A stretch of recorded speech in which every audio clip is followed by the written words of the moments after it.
awali saja. Bapak Ibu sekalian, matur nuwun sudah hadir, adik-adik mahasiswa. Mari kita buka dengan perkuliahan ini dengan bacaan basmalah dan doa bersama. Bismillahirrahmanirrahim. Raditu billahi rabba wa bil islami dina wa bil muhammadin nabiyya wa rasulah. Rabbi yitni ilma wa riyukni fahma amin ya rabbal alamin. Selamat siang Bapak Ibu sekalian, Bapak Ibu dosen yang tidak bisa saya sebutkan satu persatu gitu ya. Kemudian pembicara dalam hal ini pembicara kuliah umum Ibu Johanita sudah Dr. Johanita sudah rawuh. Kemudian Pak Supri mudah-mudahan sudah juga rawuh. Kemudian Prof Nur. Alhamdulillah kali ini kita sangat beruntung karena nanti yang akan menyampaikan kuliah umum adalah beliau yang sangat expert, Bu Jo, itu doktornya memang di sana, nanti akan menyampaikan tentang building performance criteria yang berkaitan dengan aspek ditinjau dari aspek safety, khususnya dikaitkan dengan struktur, kemudian diteruskan dengan Pak Supri yang mengkhususkan nanti di white span-nya yang nanti lebih ke arah aneks, kemudian yang selanjutnya adalah yang infrastruktur, tapi tidak hanya infrastruktur, tapi lebih concern-nya kepada safety, tapi aspek fire, jadi fire protection arahnya ke sana, nanti oleh Prof. Nur. Begitu yang bisa kami sampaikan sebagai pengantar. Terima kasih sekali kepada Bu Jo, Pak Supri, dan Prof. Nur yang sudah berkenan. Dan adik-adik semua sangat beruntung nanti dicatat ya, sangat penting karena aspek struktur, aspek safety and security itu adalah menjadi bagian yang sangat penting kalau nanti Anda sudah praktek di lapangan begitu ya. PBG atau gantinya IMB yaitu itu akan keluar ya, salah satu syarat yang wajib harus benar itu yang nggak boleh ditawar adalah aspek yang berkaitan dengan safety ya. Baru nanti kemudian comfort dan seterusnya. Jadi harus yang ini wajib. Jadi kalau yang ini nggak boleh ditawar ya. Oke, kalau yang lain berupa skor gitu. Tapi yang ini wajib sehingga tolong adik-adik semua dicatat dengan baik ya, membuat resumenya karena nanti termasuk mahasiswa saya juga Anda harus membuat resume untuk menjadi dasar dari penyusunan building performance criteria pada skop building safety khususnya berkaitan dengan structure and infrastructure. Jadi kemarin kan kita sudah belajar dari para pembicara di kuliah umum.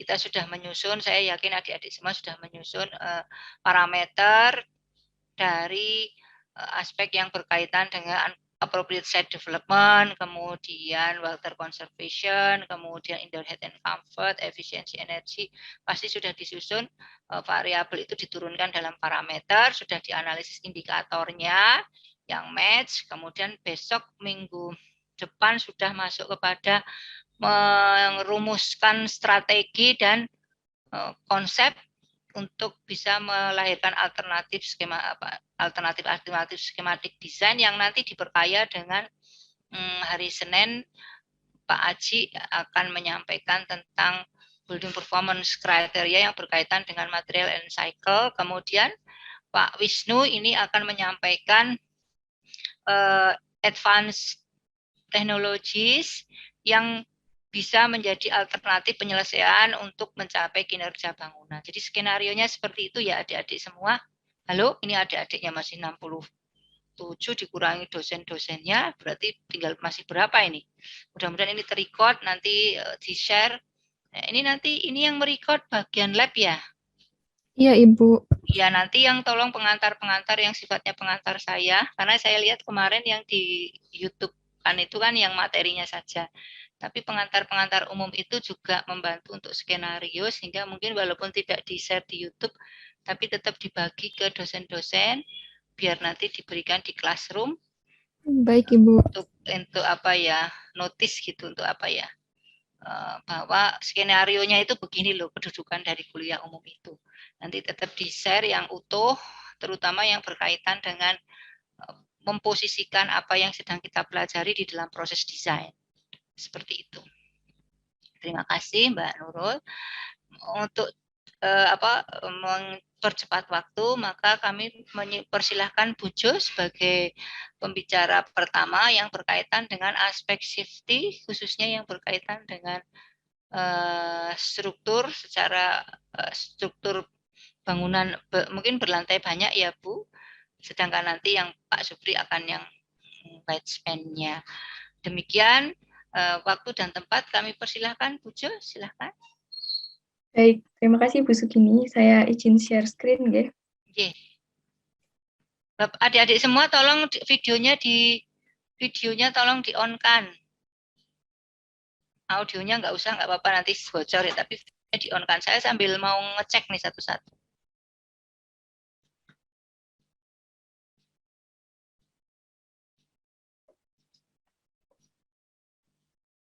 Iya.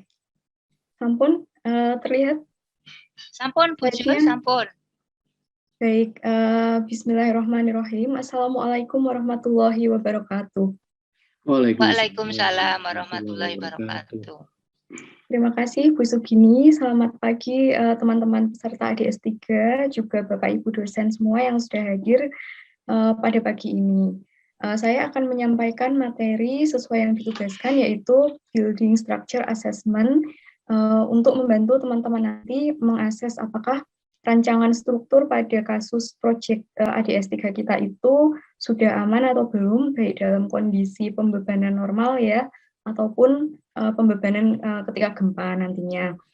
Seperti itu. Nah, waktunya berapa menit ya Bu Sugini? Jadi waktunya nanti Bu Jo 40 menit, kemudian tanya jawab.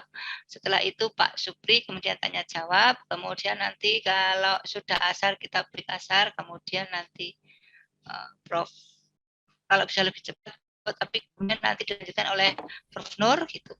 Dan mudah-mudahan masih ada waktu untuk ke kelas ya, nggak ketang beberapa waktu gitu. Jadi, tapi karena ini 3 jadi lebih panjang dari yang biasanya. Kalau yang biasanya 15 itu kita sudah selesai. Ingatan monggo Bu Jo. Baik, saya usahakan agak cepat ya. Jadi karena waktunya singkat, nanti saya ini campuran aja teman-teman. Kita langsung bicara ke teknisnya, praktek bagaimana nanti kita mengaksesnya. Sekaligus sambil membahas itu, semoga juga yang aspek-aspek prinsipnya ikut terbahas ya. Jadi sekalian biar paham gitu. Saya akan membahas ini nanti dalam 3 bagian. Jadi yang pertama adalah kaitannya dengan pembebanan gempa, itu adalah mengecek bagaimana site proyek kita itu sebenarnya level risiko gempanya seperti apa. Apakah proyek kita itu di tempat yang risiko gempanya itu rendah atau sedang atau tinggi. Karena itu nanti yang akan menjadi basis kita membahas yang selanjutnya gitu, untuk asesmen yang selanjutnya. Lalu yang bagian 2 nanti kita akan mengakses struktur bangunan kita, dalam hal ini masih desain ya, karena masih rancangan yang belum fisik tapi sudah bisa diakses, itu dengan metode Rapid Visual Screening yang dikembangkan oleh VEMA. Nah ini namanya Rapid, jadi metodenya itu cepat dan sangat praktis sebenarnya. Nanti kita cukup pakai worksheet dan pakai score gitu di Excel. Dan nanti juga akan di-share ke teman-teman semua Excel-nya tuh seperti apa. Nah, yang ketiga itu adalah simulasi. Jadi kita akan melakukan simulasi sederhana dengan software yang namanya Resys. Itu software gratis, bisa diunduh, nanti saya beri linknya untuk mengunduh teman-teman, dan nanti kita akan langsung praktekkan juga gitu ya, secara sederhana, seperti apa. Nah, seperti itu bayangannya. Oke, saya langsung masuk ke yang pertama, poin pertama. Jadi, langkah pertama yang harus dilakukan oleh teman-teman untuk mengecek struktur bangunan teman-teman nanti adalah ngecek site-nya dulu pastinya kan. Bagaimana cara ngecek site-nya untuk di Indonesia? Jadi di Indonesia itu untuk menentukan suatu lokasi itu rawan gempa atau tidak gitu ya, itu ada sebuah standar dari BNPB, dari ini Peraturan Kepala BNPB. Yang dilihat itu apa? Yang dilihat itu adalah peak ground accelerations atau PGA. Kalau bahasa Indonesianya percepatan tanah maksimum. itu adalah ukuran intensitas gempa yang dialami di suatu lokasi. Nah, nanti teman-teman akan bisa melihat site teman-teman itu apakah resikonya itu kelasnya rendah, itu kalau PGA-nya kurang dari 0,25, atau sedang, itu kalau 0,25 sampai 0,7, atau tinggi. Kalau tinggi itu kalau di atas 0,7. Begitu ya standarnya. Jadi nanti kita akan mengacu pada ini untuk melakukan rapid visual screening maupun simulasi. Nah, dari mana kita bisa tahu PGA untuk lokasi site yang kita pakai untuk Studio 7? Nah, ada sebuah website teman-teman, sebenarnya ini online database ya, yang namanya Desain Spektra Indonesia. Ini buatannya Perkim gitu ya, sama kerjasama dengan ITB juga. Ini alamatnya, nanti teman-teman klik aja di sini, nanti akan keluar tampilan seperti ini websitenya. Lalu di sebelah kiri itu ada sebuah tempat untuk menginput koordinat lokasi yang ingin teman-teman cek, gitu. Jadi ada lintang, ada bujur. Sebenarnya di sini kita juga bisa ngeklik petanya teman-teman, tapi sering kalau saya coba itu kalau di peta itu nggak berjalan gitu. Jadi supaya akurat masukin koordinat aja.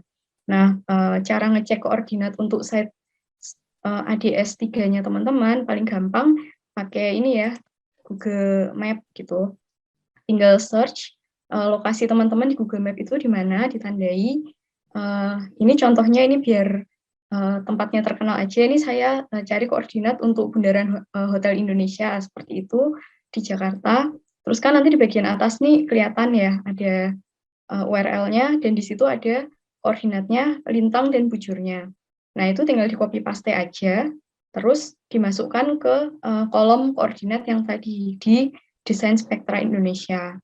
Jadi saya masukkan ini teman-teman di sini koordinat untuk Bundaran Hotel Indonesia tadi contohnya, nanti akan keluar tampilan seperti ini. Ada grafik respon spektrum, yang kita butuhkan itu nanti ada di bawah. Ini yang kecil, saya perbesar ya. Di sebelah kanan, ini nanti akan ada data macam-macam yang kita butuhkan itu yang PGA ini. Yang PGA, yang saya kotai merah. Nah, nanti PGA-nya itu di sini kan terlihat. Kalau di Bundaran HI tadi, PGA-nya adalah 0,37. Lalu tinggal kita kembalikan ke standar yang dari BNPB tadi, 0,37 itu masuk yang apa. Nah, dalam hal ini, Bundaran HI berarti termasuk ke kelas resiko gempa yang moderat atau menengah gitu ya.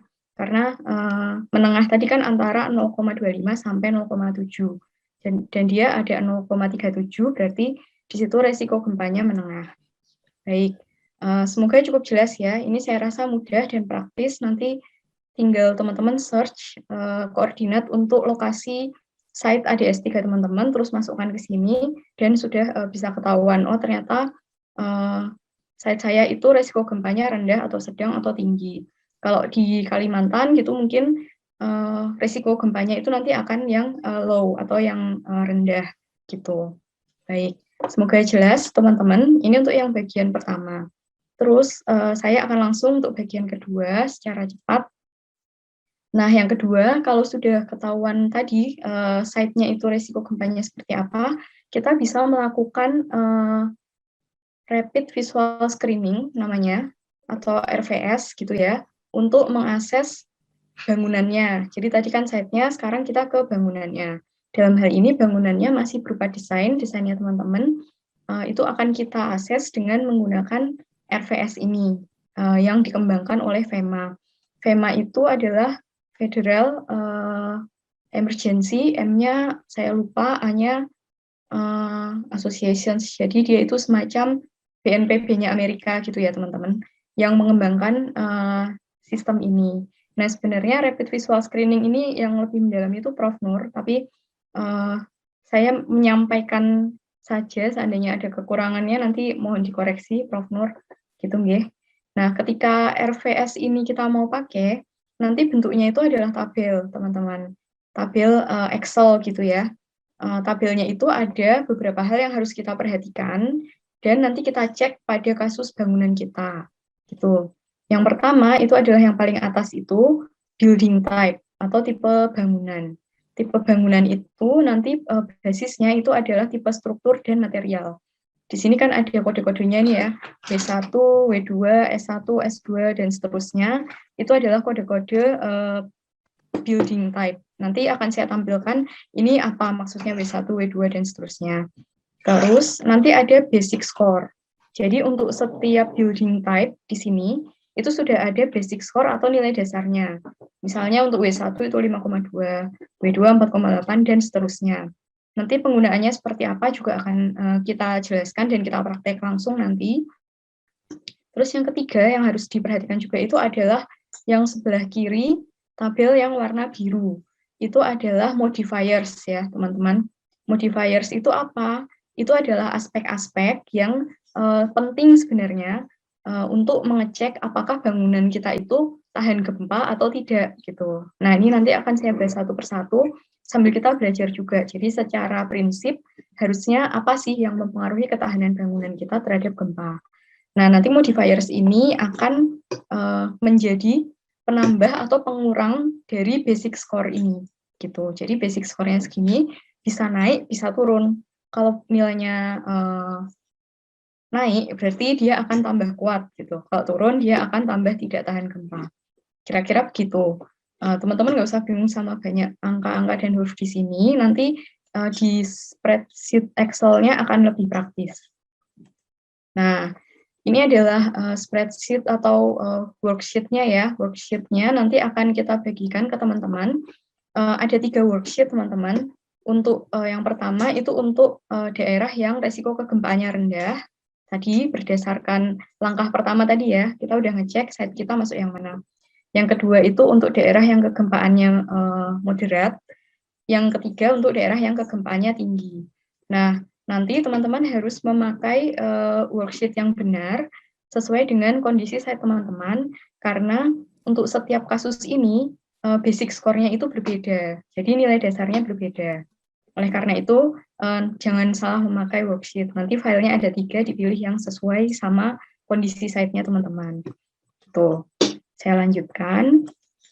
Nah, pertama yang harus teman-teman pahami dulu kalau mau menggunakan rapid visual screening dan worksheet-nya tadi, itu adalah building type teman-teman di ADS 3 ini masuk yang mana sebenarnya.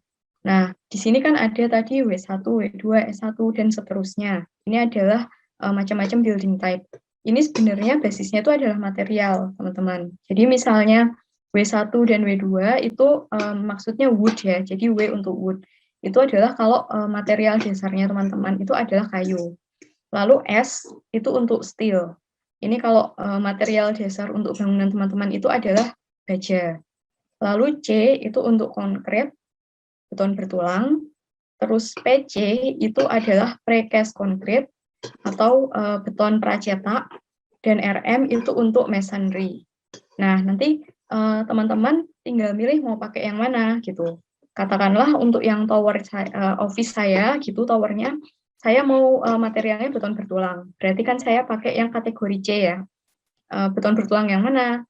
Kalau yang kolom balok biasa, berarti kan ini concrete moment resisting frame. Saya nanti pakai worksheet yang untuk C1. Kalau saya mau pakai kombinasi antara rangka dan shear wall gitu, dinding geser, saya pakai yang ini, concrete shear wall. Berarti saya pakai C2 gitu. Terus untuk yang aneksnya misalnya teman-teman pengen pakai baja gitu ya, karena bentang lebar kan. Berarti ambil yang kategori S ini, steel. Tinggal mau yang mana. Kalau baja yang biasa, kolom balok itu berarti yang S1, steel moment resisting frame. Kalau mau baja yang ada diagonal bracing-nya, yang banyak XX-nya itu ya, batang XX itu, nanti pakai yang S2, steel brace frame, gitu. Dan seterusnya, nanti ini bisa dipilih aja mau yang mana. Pakai kayu juga bisa, pakai precast juga bisa. Itu seperti itu, yang pertama. Terus yang selanjutnya, nah yang harus diperhatikan juga adalah modifiers. Modifiers itu apa? Modifiers itu adalah aspek-aspek yang mempengaruhi kerentanan bangunan kita terhadap gempa. Nah, untuk metode rapid visual screening itu modifiers yang harus diperhatikan itu ada beberapa. Yang pertama adalah ketinggian bangunan. Ini gampang ya, nanti tinggal teman-teman masukkan ketinggian bangunan teman-teman itu masuk yang mid-rise atau yang high-rise. Kalau di sini mid-rise itu batasnya adalah 4-7 lantai, kalau high-rise itu yang 8 atau lebih. Jadi kalau di kasus kita, kemungkinan kita high-rise ya nanti untuk yang office-nya. Gitu. Nah, nanti teman-teman akan lihat di worksheet-nya, kadang-kadang high-rise itu skornya malah lebih tinggi dari yang mid-rise. Jadi artinya bangunan yang 8 lantai ke atas itu lebih tahan gempa malahan daripada yang 4-7 gitu. Tapi ada juga untuk beberapa kasus yang mau dia mid-rise atau mau dia high-rise itu nggak pengaruh. Kayak misalnya untuk struktur yang materialnya kayu dan posisinya ada di daerah yang kegempaannya itu resikonya rendah. Nah itu mau dia mid-rise atau high-rise itu nggak pengaruh, kalau saya nggak salah ingat. Gitu. Nanti bisa dicek di worksheet-nya. Itu yang pertama, modifiers. Terus yang kedua itu adalah soil type atau jenis tanah. Nah, jenis tanahnya itu dikategorikan menjadi A, B, C, D, dan E. Kalau saya bahasa Indonesia kan, menurut yang desain spektra Indonesia, tipe A dan B itu adalah batuan, gitu ya, tanah batuan. C itu adalah tanah keras atau batuan lunak. D itu adalah tanah sedang, dan E itu adalah tanah lunak. Jadi kalau untuk bangunan yang high rise, idealnya sih soil type-nya ya A, B, atau paling enggak C gitu ya teman-teman. Tapi kalau misalnya D atau E berarti memang butuh perlakuan khusus nantinya gitu. Nah untuk soil type ini nanti untuk resist juga sama gitu. Kita akan menggunakan kategori yang sama seperti ini. Nah itu modifiers yang kedua. Terus saya lanjutkan. Modifiers yang ketiga yang harus diperhatikan juga nanti dan harus diakses itu adalah vertical irregularity atau bentuk yang tidak sederhana dalam desain vertikal bangunan kita gitu.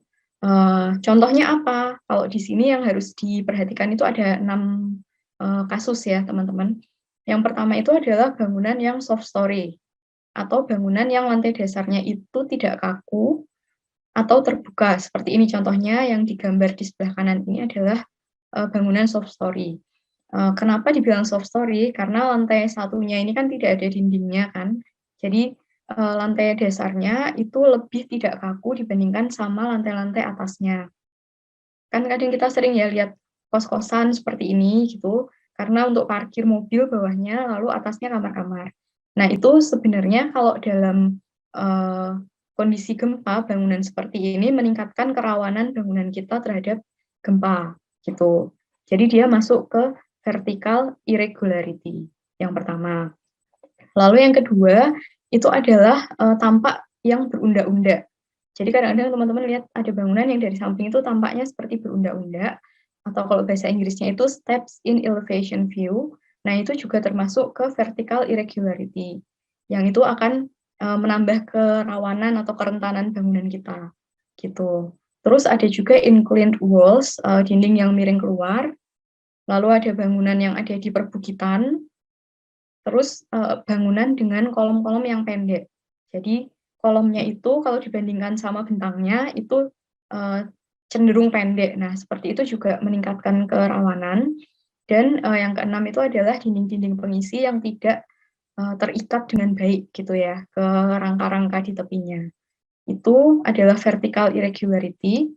Nah, nanti teman-teman cek apakah desain bangunan teman-teman itu ada vertical irregularity-nya atau tidak gitu. Ini contoh yang tadi steps in elevation view gitu ya. Kita kan sering melihat bangunan seperti ini yang kalau dilihat dari samping itu dia seperti berundak-undak seperti ini. Atau yang inclined walls yang sebelah kanan ini. Jadi dindingnya miring keluar. Nah, pertanyaannya apakah kita tidak boleh gitu mendesain yang seperti ini karena di kenyataan tuh kan banyak ya bentuk-bentuk seperti ini. Jadi ya boleh aja gitu, bukan berarti teman-teman terus nggak boleh desainnya harus box gitu, enggak.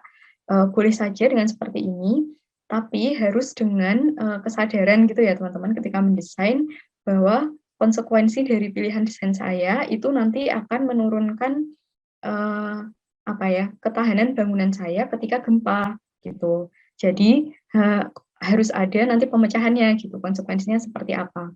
Kalau memang ekstrim ya berarti harus secara khusus dikonsultasikan kepada structural engineer gitu. Itu untuk yang vertical irregularity. Oke, semoga jelas ya. Lalu saya lanjutkan yang aspek terakhir dari modifiers yang harus kita perhatikan nanti kalau mengakses bangunan kita itu adalah horizontal atau plane irregularity. Jadi ini adalah bentuk-bentuk denah yang tidak sederhana gitu. Paling gampang itu adalah contohnya bangunan-bangunan yang denahnya itu bentuknya misalnya L atau T atau Y atau U atau E atau plus gitu ya. Seperti contoh yang di foto ini sebelah kanan, ini kan denahnya tuh bentuknya XO gitu kan. Ini X, ini O. Nah, ini adalah contoh plane irregularity atau horizontal irregularity seperti itu. Yang seperti ini juga akan menurunkan ketahanan bangunan kita terhadap gempa gitu. Jadi nanti kalau misalnya di desain teman-teman ada yang seperti ini, maka harus diperhatikan, dicek di form rapid visual screening-nya gitu. Terus yang kedua itu adalah bangunan dengan ketahanan gaya lateral yang bagus di satu sisi, tapi di sisi lain tidak gitu. Dan yang ketiga ini juga mirip, jadi bangunan yang kekakuannya itu tidak seragam. Contohnya itu adalah misalnya bangunan yang ada di sudut gitu ya. Seperti ini kan bangunan yang bentuknya L ini kan otomatis bangunan sudut. Terus bangunan dengan dinding yang satu dua dindingnya itu masif, tapi dinding-dinding lainnya itu terbuka gitu. Jadi dalam satu bangunan itu kekakuannya beda-beda. Ada bagian yang kaku banget, ada bagian yang tidak kaku. Nah, yang seperti itu juga masuk ke plane atau horizontal irregularity, dan nanti kalau ada ditemukan seperti itu pada bangunan teman-teman, berarti juga harus dimasukkan di skor rapid visual screening-nya gitu. Oke, nah itu adalah modifiers yang harus diperhatikan teman-teman. Sederhana ya, jadi memang tidak jelimet gitu karena namanya juga rapid sehingga harapannya ini cepat gitu melakukannya. Nah nanti setelah teman-teman mengamati itu semua pada bangunannya teman-teman, teman-teman tinggal menginput ke formulir spreadsheet Excel-nya gitu. Inputnya itu nanti sistemnya adalah 1 atau 0. Jadi kalau teman-teman temukan modifiers seperti yang tadi saya sebutkan, yang saya jelasin satu-satu itu, teman-teman masukkan angka 1 di spreadsheet-nya. Kalau teman-teman tidak menemukannya, gitu, yang saya sebutkan tadi, teman-teman masukkan angka 0. Udah, cuman begitu aja. Nah, nanti secara otomatis akan keluar final score-nya. Kalau final score-nya itu nilainya lebih dari 2 yang didapatkan oleh bangunan teman-teman, maka bangunan teman-teman itu kemungkinan besar tahan gempa. Gitu. Tapi kalau kurang dari 2, artinya bangunan teman-teman itu cenderung rawan gitu ya kalau terkena kejadian gempa.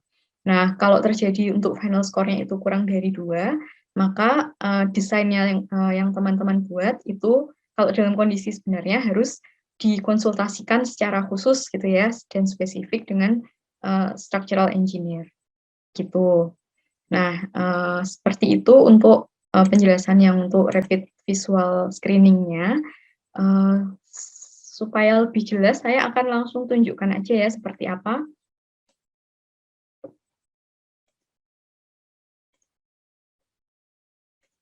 Dan nanti kita coba isi sama-sama. Ini apakah sudah bisa dilihat teman-teman worksheet Excel-nya yang saya tampilkan? Sudah.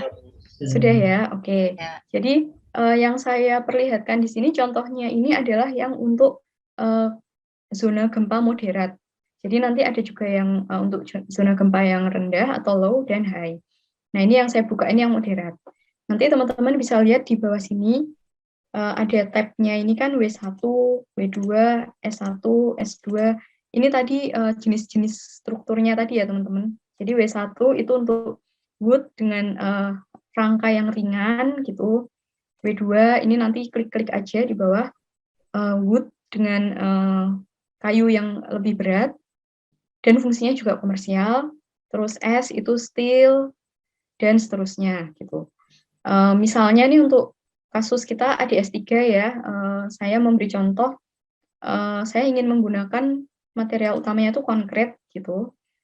Jadi saya klik yang C, bisa C1, C2, C3, tinggal milih yang mana. Yang kolom balok itu berarti moment resisting frame C1. Kalau yang pakai shear wall itu C2. Kalau C3 itu adalah konkret dengan dinding pengisi, tapi dinding pengisinya itu apa ya? Tidak tidak tidak menyatu dengan baik gitu dengan rangkanya. Jadi seperti kasus di Indonesia, rumah-rumah yang dinding pengisinya bata tapi tidak diikatkan dengan baik ke tepi-tepi, itu C3.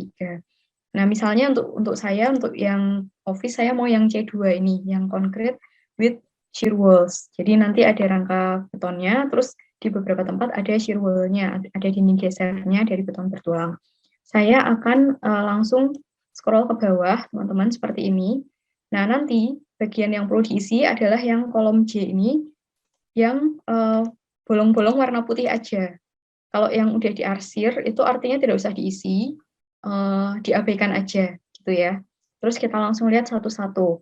Untuk yang C2, ini sudah ada skor dasarnya, basic skornya 3,6. Oke, itu kita biarin aja. Terus kita lihat di sini, pertama adalah soil at site, jenis tanah kan, teman-teman.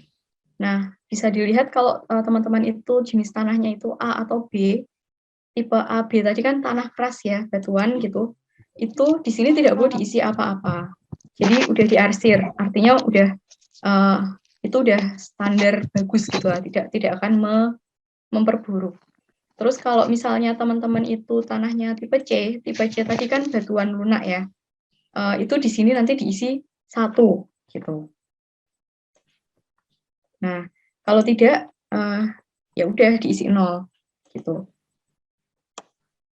Sebentar, ini kok nggak mau keluar angkanya.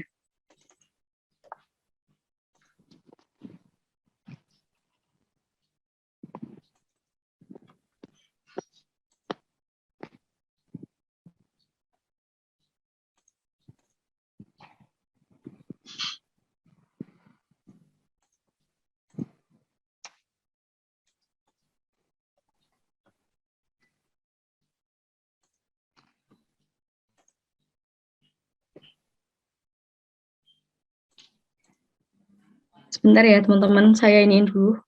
Kok ini nggak bisa keluar angkanya? Ya, sambil Bujo untuk melihat problemnya apa yang terjadi di screen. Teman-teman kalau ada pertanyaan biar nggak lupa langsung saja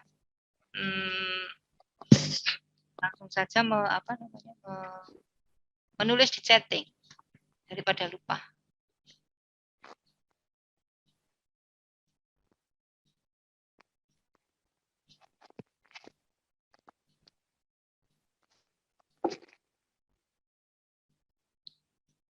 Silahkan menulis di chatting kalau ada pertanyaan daripada lupa. Tadi mungkin teman-teman agak bingung ya, Bujo kok selamat pagi gitu ya. Bujo itu sekarang kan posisinya di Turki, jadi di sini tuh di sana pagi sekarang ini.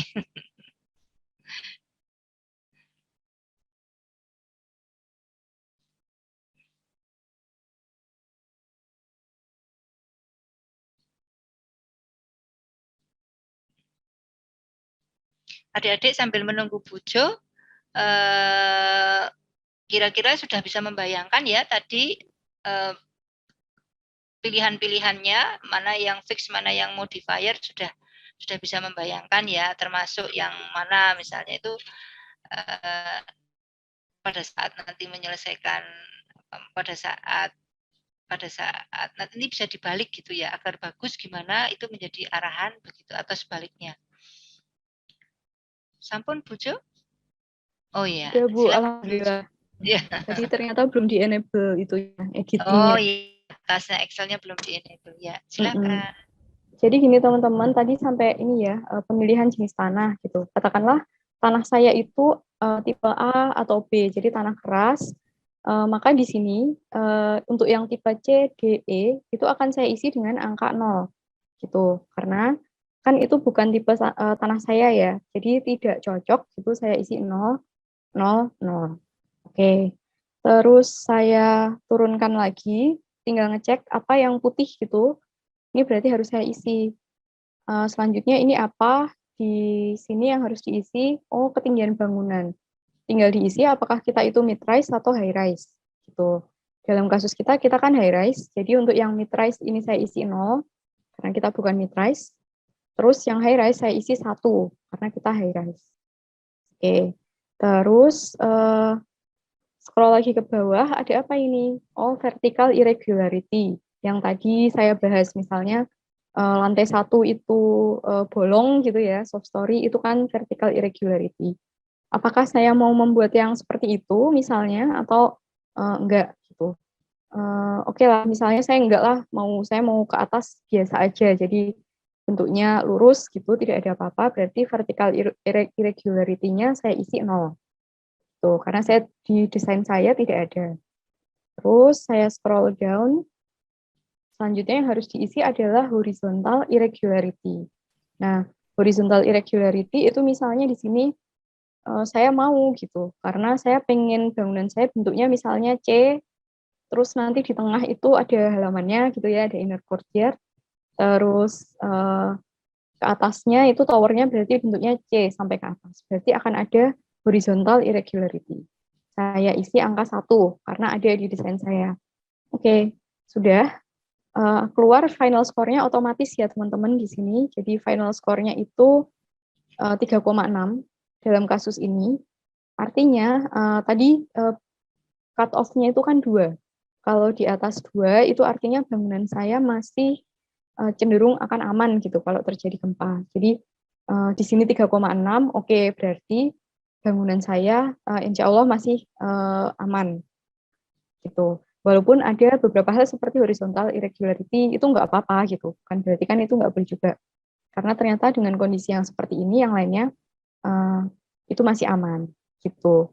Nah tapi kalau misalnya nih tadi saya mau bikin bangunan denahnya C gitu ya, jadi horizontal irregularity-nya tuh 1 saya isi di sini, tapi saya juga mau bikin yang bentuknya berundak-undak seperti tadi yang saya tampilkan di foto gitu. Berarti akan ada vertical irregularity juga. Di sini vertical irregularity-nya akan saya tulis 1. Seperti itu. Terus saya lihat final score-nya. Nah, final score-nya ternyata di sini sekarang jadi 1,6. Nah, artinya apa? 1,6 itu kan sudah di bawah 2 ya. Nah, kalau sudah di bawah 2, artinya bangunan saya memang rawan gitu terhadap gempa. Kalau misalnya ada gempa, dia risikonya besar. Oleh karenanya, kalau saya mau mengambil vertical irregularity dan horizontal irregularity, dua-duanya saya pakai dalam desain, artinya saya harus berkonsultasi secara khusus, spesifik, dengan civil engineer. Gitu, teman-teman. Itu contoh penggunaan yang rapid visual screening. Insya Allah mudah dan cepat juga gitu. Ini tadi kan kalau nggak sama apa, saya bingung enable editing 2 menit juga udah selesai kan ya. Gitu. Mungkin sampai sini ada pertanyaan dulu teman-teman. Kalau ada, Silahkan adik-adik. Saya lihat di chatting kok belum ada ya? iya di chat belum ada. Iya, Moga-moga ada karena pertanyaan enggak? moga-moga Halo. karena memang mudah ya dan sudah jelas. Oh, ini ada yang bertanya nih, Mas Aldo. Terkait penggunaan material pada bangunan, bagaimana misalnya kita memakai material mix antara concrete dan steel, bagaimana cara menentukannya? Monggo Bu Jo. Baik, kalau di sini kita ambil yang dominan aja ya Mas. Jadi dominannya apa? Kalau dominan konkret ya masuk konkret, kalau dominan steel masuk steel. Soalnya ini kan simplifikasi kan, perhitungan ini kan simplifikasi. Jadi kita ambil yang dominannya itu yang dipakai gitu. Kalau misalnya masanya beda, maksudnya mix itu dalam satu masa ya. Kalau satu masa berarti ambil yang dominan aja. Tapi kalau masanya beda, misalnya annex dan tower itu beda, yaitu nanti ininya 2, apa namanya, worksheet-nya 2. Untuk annex sendiri, untuk tower sendiri. Gitu Mas Aldo. Semoga menjawab ya. Makasih ya Mas Aldo. Ada lagi yang mau ditanyakan? Oh, ini ada dari Mas Tengku Rifki. Iya.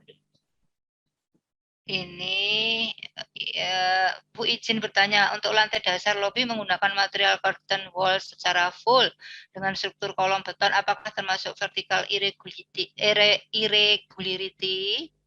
Tadi yang soft story ya Bu? Curtain wall-nya, kalau curtain wall-nya non struktural ya, jadi memang cladding gitu. Saya rasa sebenarnya tetap masuk itu gitu.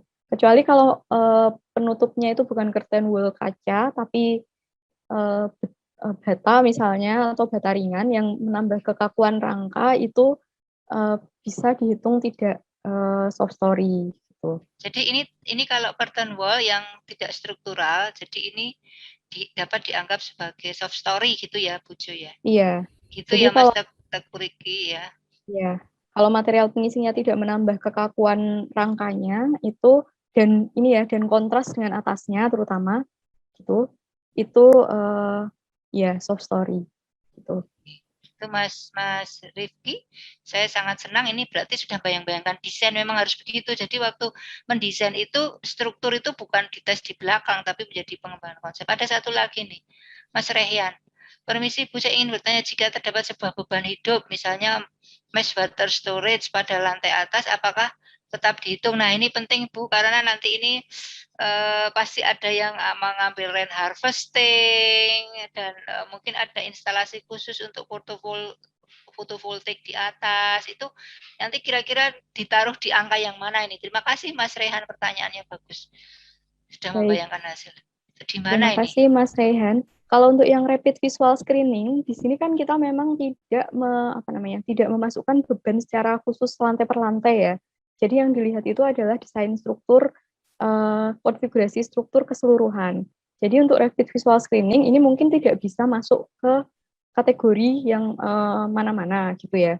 Mau dibilang vertical irregularity juga mungkin Nggak ada tidak pilihannya ya. tidak juga gitu. Cuma nanti untuk ketika kita simulasi di Resist itu kita bisa masukkan karena di sana kita bisa memilih ketebalan atap kita mau berapa dan jenis atap kita itu mau yang ringan atau moderat atau yang berat. Nah nanti untuk kasusnya Mas Rehan Rehan. tadi berarti milih materialnya yang berat gitu.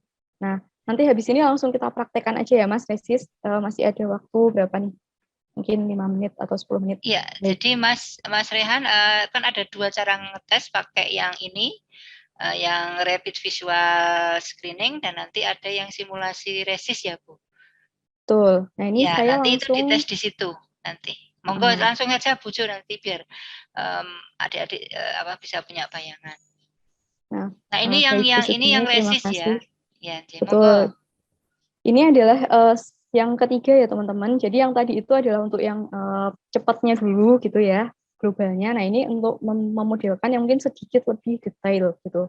Jadi ini software namanya Resist. Dia ini gratis, tidak berbayar gitu ya. Nanti teman-teman bisa download. Dia ini sederhana. Jadi kalau dibuka itu tampilan pertamanya seperti ini. Pada prinsipnya kita tinggal lihat tab yang ada di bawah ini ya teman-teman dan kita isi dari kiri ke kanan gitu. Nanti kita coba satu persatu seperti apa.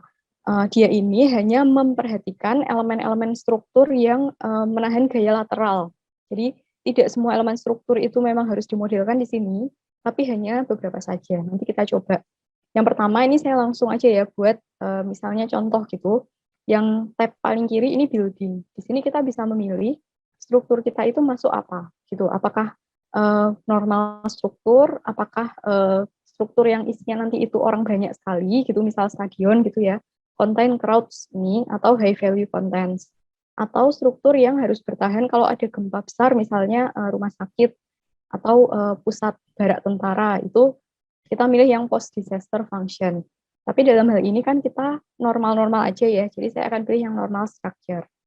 Lalu jumlah lantai. Di sini saya masukkan, sayangnya ini maksimum tuh cuma 8 lantai untuk simulasinya. Di kita mungkin ada yang 10, ada yang 11 ya. Tapi ya nggak apa-apa lah, 8 nggak terlalu jauh gitu, sama-sama masih mendekati itu masih bisa dipakai. Jadi saya maksimalkan aja dulu 8. Terus ketinggian lantainya itu berapa mau per lantainya. Kalau di sini kan 3,5 biasa, ya udah saya biarkan aja 3,5. Terus ketinggian atapnya, nah ini kalau misalnya kita mau atap datar, berarti kan atapnya tipis saja sebenarnya ya. Mungkin saya isi 0, berapa? 2 gitu. 0,5 setengah meter ya. Iya, atau 0,5 lah ya. Nanti sama macam-macamnya gitulah. Katakanlah ada tanah, ada apa di atasnya Ada gitu. fondasi mesin segala ya, oke. Betul. Nah, terus kita masukkan berat lantai. Nah, untuk lantai yang berat, ringan, moderat itu masuknya apa aja? Teman-teman bisa lihat di sini ya. Ini di sini ada penjelasannya. Gitu. Misalnya lantai yang ringan itu apa gitu. Lantai kayu misalnya ini. Terus yang medium itu misalnya lantai dengan bawahnya itu baja, jadi plat baja. Terus di atasnya dikasih cor-coran beton tipis. Nah, itu masuk yang medium. Terus kalau yang berat itu misalnya rangka dari blok-blok beton pracetak itu berat. Nah, seperti itu. Nah, katakanlah di sini saya mau yang plat lantai saya itu medium lah. Jadi yang bawahnya itu plat baja tipis terus dikasih topping uh, beton gitu. Terus selanjutnya saya masukkan beban hidup saya itu apa gitu. Beban hidup bangunan saya ya, bukan beban hidup saya. Apakah domestik? Domestik itu sehari-hari misalnya apartemen, itu hotel itu domestik ya teman-teman. Terus kalau office itu ya perkantoran, tempat kerja dan sejenisnya. Storage itu yang berat, misalnya gudang atau pabrik misalnya yang banyak mesin-mesin yang berat. Nah, untuk kasus ADS kita kan office, ya udah milih office. Nah, terus selanjutnya saya harus memilih interior wall gitu. Bisa ringan, sedang atau berat. Ada keterangannya juga di bawah. Kalau untuk yang interior wall itu apa? Kalau ringan misalnya apa namanya gypsum gitu ya. Kalau yang medium itu misalnya campuran. Jadi ada bata, ada juga misalnya gypsum. Terus kalau yang berat itu yang masonry, jadi bata-bata semua itu berat. Oke, saya misalnya mau ringan aja gitu, karena di dalam nanti dinding partisinya itu non struktural, jadi cukup pakai yang ringan aja gitu. Terus untuk exterior wall ini juga ada di sini keterangannya. Apakah mau yang light itu misalnya 30% itu glazing, terus yang medium itu misalnya 30% itu glazing dan dikombinasikan juga dengan brick gitu ya, dengan bata. Terus heavy itu misalnya lebih banyak lagi masonry. Oke, saya misalnya eksteriornya mau yang medium lah, jadi sebagian kaca-kaca, sebagian masih ada juga kayak masonry-nya. Nah, terus yang terakhir berat atap. Berat atap misalnya saya di sini mau yang berat ya, Heavy, Bu. heavy, Tadi ada karena pertanyaan ya. ya karena materialnya sendiri sudah beton bertulang dan nanti di atasnya misalnya ada uh, infrastruktur masih ditambahin taman segala macam, jadi saya masukin heavy gitu. Ini yang pertama, jadi spesifikasi building kita. Terus kalau sudah, saya masuk ke tab yang kedua yaitu floor plan. Ini misalnya floor plan saya seperti ini ukurannya saya mau buat, ini saya klik di atas ya teman-teman, ada zoom, layout, ada parameter, perimeter, saya klik perimeter, terus saya klik set rectangular, di sini saya bisa masukin, misalnya saya mau ukurannya pelipatan 8 aja ya, biar gampang, jadi panjangnya misalnya mau 32, lebarnya 24 gitu. Oke, nah sudah, terus klik zoom to fit, nah nanti langsung jadi seperti ini. Ini kurang lebih ukuran denah kita nanti seperti ini. Oke, terus saya juga bisa teman-teman misalnya pengen apa namanya membesarkan gitu ya gedung saya, nanti saya besarin sedikit lah gitu. Ini saya klik di sini supaya saya bisa bikin semacam balkon yang overhanging gitu. Saya klik di garisnya, saya add point. Nah, nanti sampai keluar titik hijau seperti ini. Di sini misalnya saya juga klik add point. Terus ini bisa saya geser pakai yang tanda tangan ya teman-teman. Nah, seperti ini. Lalu poin ini saya drag ke depan misalnya. Oke. Jadi nanti bangunan saya bentuknya itu agak miring begini misalnya. Nah, di 3D-nya ini bisa kelihatan. Oke. Jadi beginilah nanti di sini buat lobby atau apa gitu. itu bisa aja, dan itu tidak pengaruh ke strukturnya, karena di dalamnya strukturnya kan tetap biasa aja, tetap kotak sebenarnya. Jadi di sini cuma plat lantai aja yang melayang, itu bisa. Oke, itu sementara gitu dulu. Terus kita beralih ke yang earthquake. Tab selanjutnya itu tentang earthquake. Nah, di sini ada hazard factor, teman-teman. Hazard factor ini teman-teman masukkan dari yang tadi kita cek di desain spektra Indonesia. Dalam kasus saya tadi, saya nyoba buat Hotel Indonesia ya, Bundaran HI, itu kan 0,37. Jadi saya masukin aja 0,37. Jadi 0,38 kayaknya, bukan 0,37 sekian kayaknya. Gitu ya, Bu ya. Tapi sebenarnya ini karena 0,3. ya ini per 5, jadi nggak apa-apa juga sih, Bu. Jadi misal Oke. 0,35 atau misal 0,4 gitu ya. Jadi saya anggap aja misal 0,35 gitu. Ininya, hazard faktornya. Terus ini kalau mapnya diklik, ini keluar seperti tadi teman-teman, hazard faktor juga, tapi untuk New Zealand. Jadi ini 0,2, 0,3, 0,4 gitu ya. Kalau di Indonesia kan juga ada peta seperti ini yang tadi, cuman karena ini yang buat New Zealand, jadi ini New Zealand gitu. Kita masukkan yang data kita sendiri. Lalu untuk tanahnya, nah ini tergantung soil di site-nya teman-teman. Misalnya bagus, ya berarti tadi ya batuan keras itu A atau B. Misal saya pilih itu aja. Gitu. Oke. Terus ini cuman sekedar diagram. Ini diagramnya sama persis kayak yang tadi di desain spektra Indonesia juga gitu.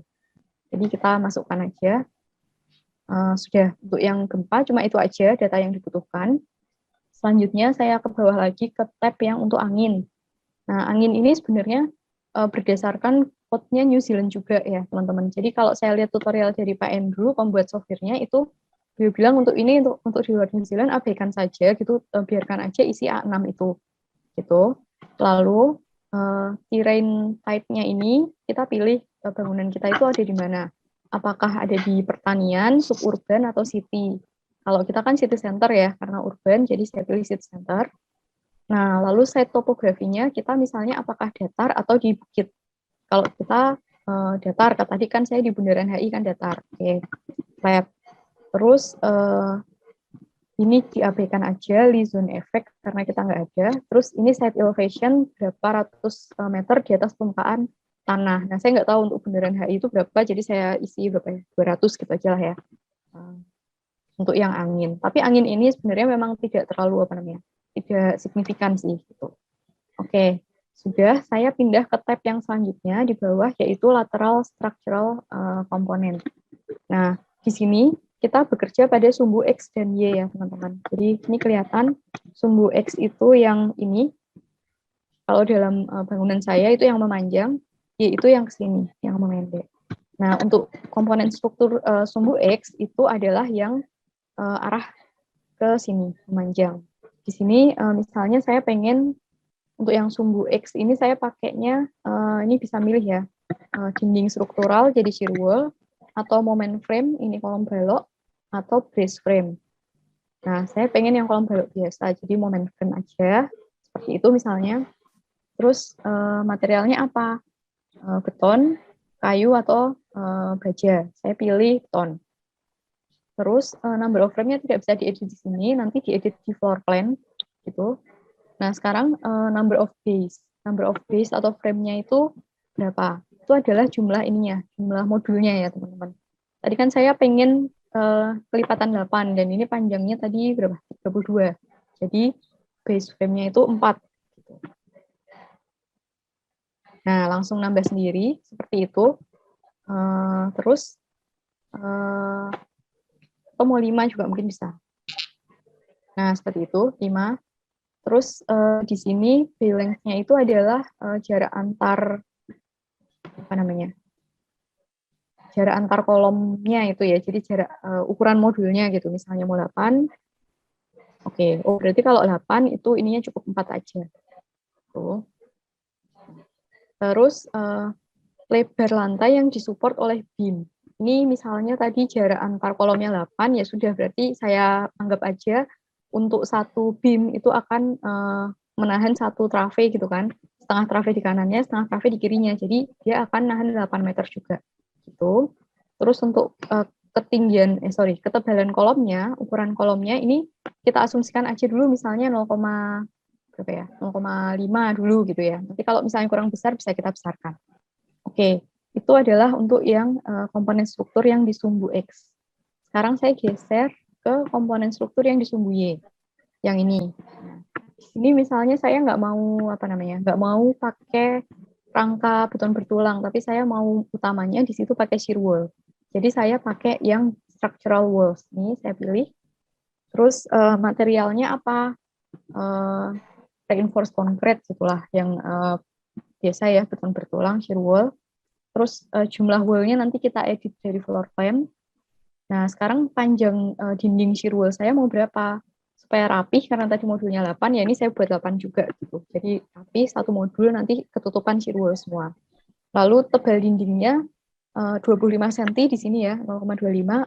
Sementara saya biarin aja dulu seperti itu. Oke. Nah, ini untuk yang komponen struktur di sumbu Y sudah jadi. Sekarang tinggal saya tata, mau taruhnya di mana. Saya klik lagi di floor plan, teman-teman. Nah, seperti ini. Saya geser misalnya, ini kan rangkanya masih di tengah ya. Saya geser ke pinggir. Tinggal saya klik aja rangkanya, saya drag ke pinggir seperti ini, sangat mudah. Dan untuk resist ini tidak harus presisi teman-teman. Jadi apa yang kelihatan di layar ini aja udah cukup gitu. Teman-teman gesernya nggak perlu pakai angka segala macam, keuntungannya ya dengan resist. Oke, terus misalnya saya mau juga di tengah nih saya tambahin lah gitu, ada kolom balok di sini memanjang supaya lebih kuat gitu dugaan saya. Oke, saya klik kanan, add elemen di sumbu X. Karena tadi kan yang ini yang merah memanjang ini sumbu X ya. Gitu. Nah, muncul satu lagi gitu, tinggal saya geser aja. Misalnya taruh mana sini gitu.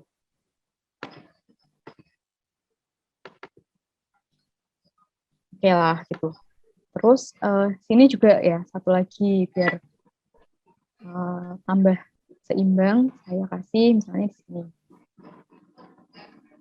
Oke, nah kayaknya cukup lah ini untuk komponen struktur yang di sumbu X-nya gitu. Oke.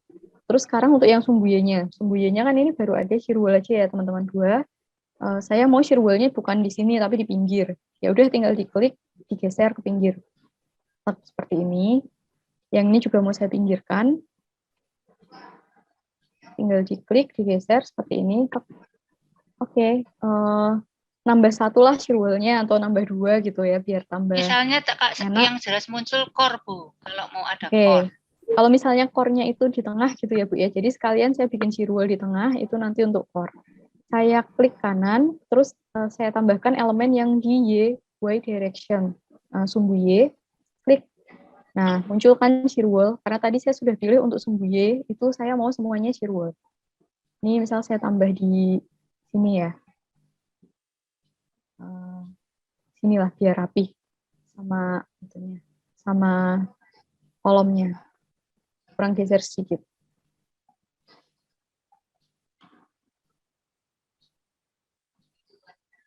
Jadi core itu kumpulan dari shear wall ya.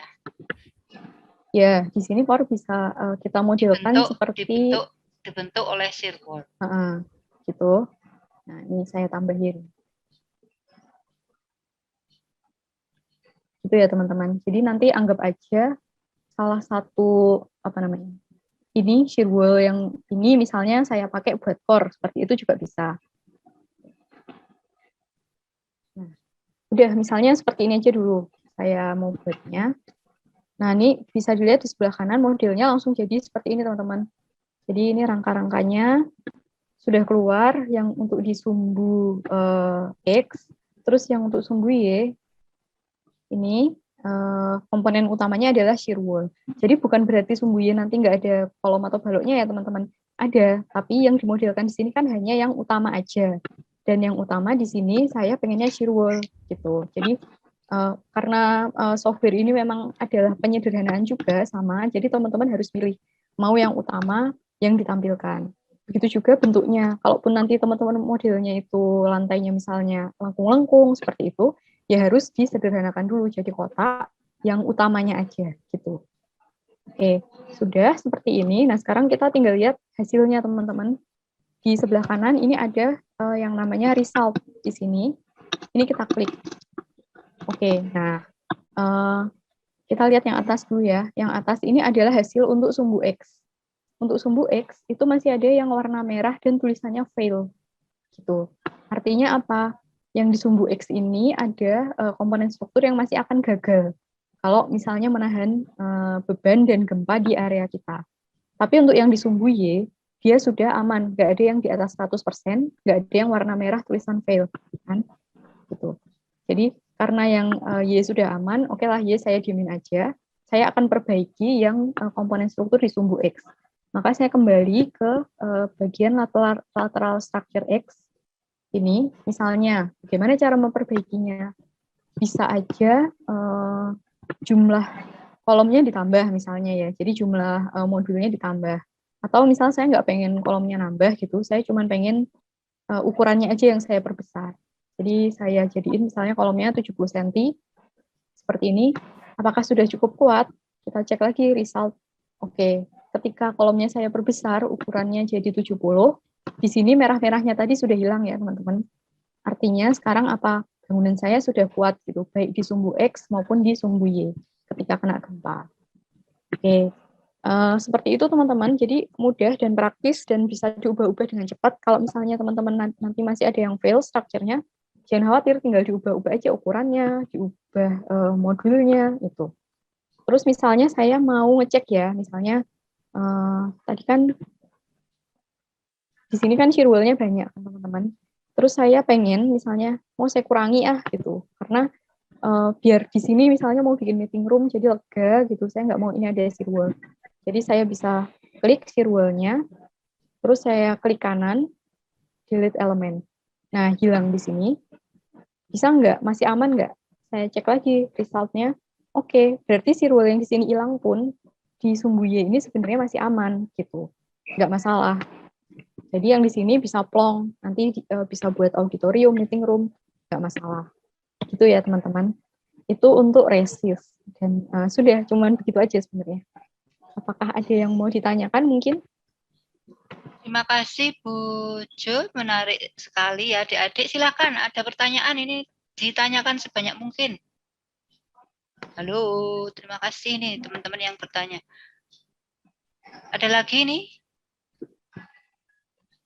Halo, Mbak Ada? Sangat sayang ya. Jadi kita bisa melihat bahwa proses desain melalui menetapkan kinerja. Tadi ketika sudah sampai ke indikator, misalnya harus minimal 2 ya, begitu. Misalnya harus 2 ya Bu, skornya, indikatornya 2 gitu kalau aman. Kemudian ya, untuk yang rapid visual screening. Ya, kemudian untuk yang resist itu indikatornya itu ditunjukkan pada di 100% ya. Batasnya harus di bawah 100%. Itu indikator ya adik-adik. Jadi kan sekarang Anda sudah tahu parameternya apa, indikatornya apalah. Yang untuk yang safety parameternya apa ya tadi angka-angka tadi yang disajikan. Angkanya berapa dan apa parameternya apa itu dari situ, indikatornya dilihat dari sini. Nah, nanti untuk yang kedepannya kita kemudian mengeksplor strateginya seperti apa.